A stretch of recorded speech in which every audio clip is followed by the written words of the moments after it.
Piko glanced sideways at Musa, who walked beside him with a calm and steady pace.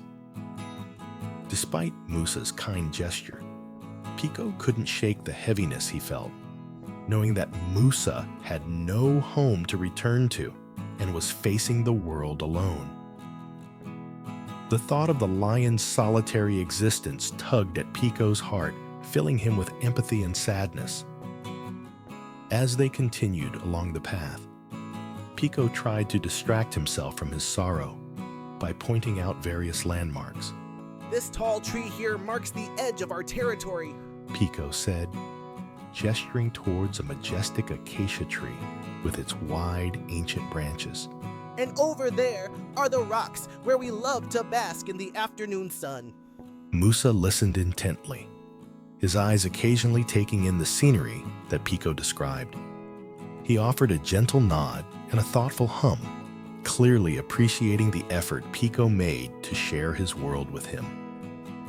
Despite the growing distance between them and the reality of their impending separation, Musa's presence remained a comforting constant.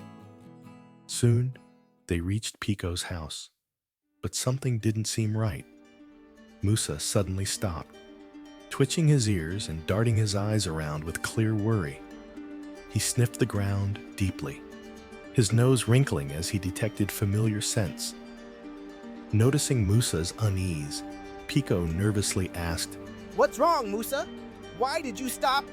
Someone's been here not long ago. I can smell their presence. No, that's not possible. No one ever comes around here. Are you sure? Absolutely. The scent is fresh, and I recognize it well. It's hyenas. Piko's face went pale as the gravity of the situation hit him. Oh no! My family, they're in danger. I have to save them. Without another word, he turned and sprinted towards his burrow, fear driving every step. Understanding the lurking danger and knowing that Piko, being small and vulnerable, would be unable to do much to save his family and could easily fall prey, Musa couldn't just stand by and watch. He knew he had to help. Musa raced after Piko, his strong legs moving quickly as he shouted, Piko, wait! Jump on my back. I'll run faster. Just show me where to go. Piko quickly climbed onto Musa's back and held on tightly. Musa ran fast towards Piko's burrow. With each powerful stride, Musa moved swiftly, following Piko's directions. They raced against time, their hearts pounding as they hurried to reach Piko's family as quickly as possible. Holding onto Musa's fur, Piko prayed that Musa was wrong, hoping his family was safe and that the danger wasn't real. But as they approached, Piko heard unfamiliar voices coming from his home. To his horror, he saw a group of hungry hyenas gathered there, digging and attacking his family while screaming loudly with glee. The sight of his family being attacked filled Piko with unimaginable pain. He placed his little paw on his chest and squeezed while holding on to Musa with his other paw. It made Musa imagine just how terrifying Piko must have felt witnessing the attack on his family. This thought fueled Musa's anger and determination. He knew he had to help, no matter what, even ignoring his still weak leg. He swiftly dropped Piko near a safe spot by a tree and said urgently, Stay here. Don't move. I'll handle this. Musa charged towards the hyenas with fierce resolve. His claws flashed as he attacked them ferociously. The hyenas tried to fight back, biting the lion painfully, but Musa's anger and strength were overwhelming. Piko couldn't just stand by and watch Musa fight alone. He remembered that he had buried a slingshot next to the tree, preparing for an emergency like this, though he had never imagined he'd actually use it. He quickly dug out the slingshot and began launching rocks at the hyenas from behind, hitting them directly in their heads. The combined efforts of Musa's powerful attacks and Piko's accurate shots forced the hyenas to retreat. They fled in fear, unable to withstand the fierce battle against both the mighty lion and the determined meerkat. To ensure they wouldn't come back, Musa pursued them with angry roars, his eyes blazing with fury, driving the hyenas far away. The hyenas scattered into the night, leaving Piko's family untouched but shaken. After the battle was over, Piko quickly ran to Musa to check if his friend was all right and hadn't been seriously hurt. While Piko was talking to Musa and checking for injuries, a small head cautiously emerged from the burrow. It was Kiko, the leader of Piko's family. He turned his head from side to side, ensuring that the danger had passed. When Kiko carefully looked in all directions, he twitched and froze, unable to believe his eyes. Behind him stood Piko, next to the majestic lion. Am I dreaming or am I dead? He thought to himself. He rubbed his eyes twice and pinched himself 3 times. But Piko and the lion were still there, talking and appearing friendly with each other. He couldn't believe what he was seeing. The lion was calm and friendly with Piko.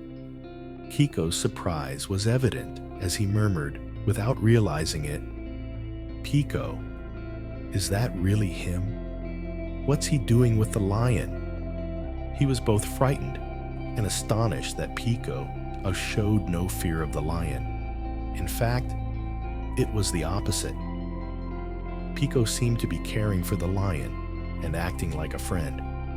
As Kiko watched from a distance, trying to understand what was happening, Piko turned towards the burrows and noticed Kiko observing them with a mix of confusion and concern.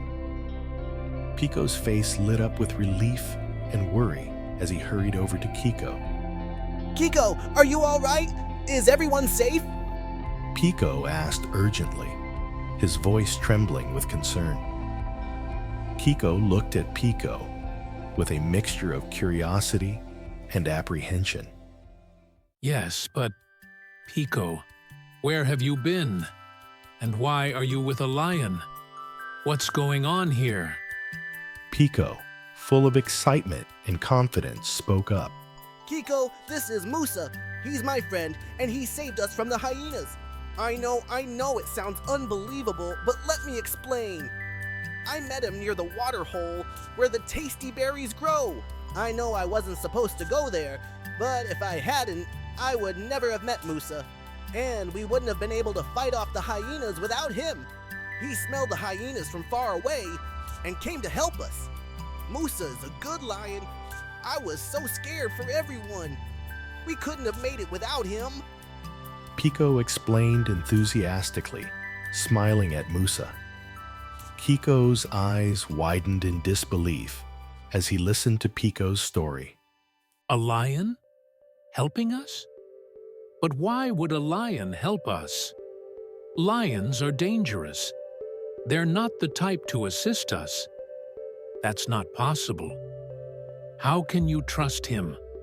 I know. I thought that too at first, but he's different. He could have eaten me the first day I met him, but he didn't. He risked his life to protect us. Isn't that enough to prove he can be trusted? As Kiko spoke with Piko, Musa stood back, not wanting to intrude. However, the conversation between Piko and Kiko piqued the curiosity of the other meerkat family members, who lifted their heads, wondering what was going on. Piko noticed the curious looks and wanted to reassure everyone that Musa was a good lion and meant no harm. Don't be afraid. He's my friend, and he saved us from the hyenas, Piko said to his family as they cautiously emerged from their tunnels. The meerkat family exchanged confused glances, unsure how to react to the lion standing not far away. But Musa remained calm in the distance, not wanting to scare them. He simply smiled gently and greeted them with a quiet, Hello? The meerkat family watched the lion from their burrows, uncertain of what to do. Piko, the leader of the meerkat family, cautiously left the burrows first and stood next to Piko. He instructed the others to stay in their safe place while he, together with Piko, approached Musa with careful steps.